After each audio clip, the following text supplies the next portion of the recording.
योद्धा न्यूज मराठी। सुरकुंडी येथे जल जीवन मिशनचा बोजवारा, अतिवृष्टीमुळे पाईपलाईन उघड्या, चिखलाचा राडा मुख्य रस्त्यावर। ग्रामस्थ आक्रमक, निकृष्ट दर्जाच्या कामाची चौकशी करून फेरकाम करण्याची मागणी। सुरकुंडी, शासन कोट्यवधी रुपये खर्च करून जल जीवन मिशन अंतर्गत प्रत्येक घरात पाणी पोहोचवण्याचा दावा करत असले तरी सुरकुंडी येथे मात्र या योजनेचा पुरता बोजवारा उडाल्याचे समोर आले। येथील योजनेच्या निकृष्ट दर्जाच्या कामामुळे पहिल्याच अतिवृष्टीमध्ये पाण्याची टाकी आणि पाणी पुरवठ्याची पाईपलाईन उघडी पडलीये। इतकेच नव्हे तर उत्खनन केलेली संपूर्ण माती आणि राडारोडा वाहून मुख्य रस्त्यावर आल्याने रस्त्याला चिखलाच्या गाळातले स्वरूप आले।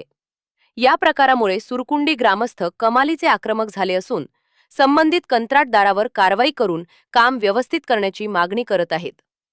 नेमका प्रकार काय? सुरकुंडी गावात गेल्या काही दिवसांपासून जल जीवन मिशन अंतर्गत पाणी पुरवठ्याचे काम सुरू आहे।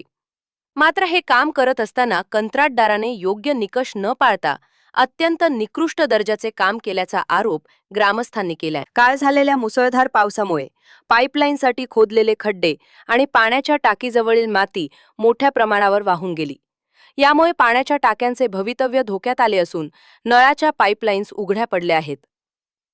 मुख्य रस्त्यावर चिखलाचे साम्राज्य, वाहतूक ठप्प। पाईपलाईनच्या कामासाठी काढलेली माती योग्य प्रकारे दाबण्यात आली नव्हती। परिणामी पावसाच्या पाण्यासोबत ही सर्व माती आणि राडारोडा वाहून थेट गावातील मुख्य रस्त्यावर आला आहे। मुख्य रस्त्यावर चिखलाचे साम्राज्य निर्माण झाल्यामुळे पादचाऱ्यांना चालणं मुश्किल झाले असून दुचाकी घसरून लहान मोठे अपघात घडत आहेत। यामुळे काही काळ वाहतुकीलाही मोठा अडथळा निर्माण झाला होता। शासनाचा पैसा अशा प्रकारे पाण्यात जात असेल आणि आम्हाला जर निकृष्ट कामामुळे भविष्यात पाण्यासाठी वणवण करावी लागणार असेल तर हे आम्ही सहन करणार नाही। या कामाची वरिष्ठ पातळीवरून चौकशी झालीच पाहिजे। आक्रमक ग्रामस्थ, सुरकुंडी। ग्रामस्थांचा आंदोलनाचा इशारा। सदर घटनेची माहिती मिळताच गावातील नागरिकांनी एकत्र येत संताप व्यक्त केला। कंत्राटदारानं केवळ बिले काढण्यासाठी घाईघाईनं आणि दर्जाहीन काम केले असा थेट आरोप ग्रामस्थांनी केलाय। या योजनेचं काम तातडीनं दर्जेदार पद्धतीनं पुन्हा करण्यात यावे, अन्यथा तीव्र आंदोलन छेडण्यात येईल असा इशारा सुरकुंडी येथील ग्रामस्थांनी प्रशासनाला दिलाय। आता यावर संबंधित विभाग काय कारवाई करतो याकडे सर्वांचं लक्ष लागले आहे। या बातमीचा आढावा घेतलाय आमचे योद्धा न्यूज मराठीचं प्रतिनिधी डॉक्टर देवेंद्र ओवार यांनी। अति डोंगराळ भागामध्ये वाड्यापासून जवळ 8-9 किलोमीटर अंतरावर आहे आणि त्या गावामध्ये जल जीवन अंतर्गत जी नळ योजना पाणी योजना राबवण्यात आली ती एक साध्या पद्धतीनं आणि कुठेही गटारी न काढता गटारीतून पाईप काढलेत आणि चालू वर्तमान काळासारखं काढून दिले। गावाला टाकीची बांधली पाणी पिण्याच्या पाण्याची, ही टाकीसुद्धा नादुरुस्त आहे आणि बारीक आहे, छोटीशी, गावाला ना पुरणाची।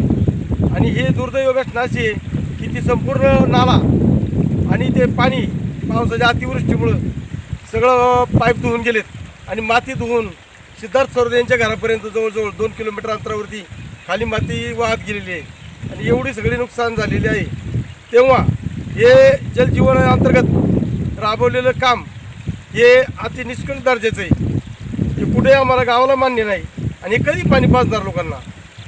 पण टाकी ती झिजली, टाकी बरोबर झालेली नाही।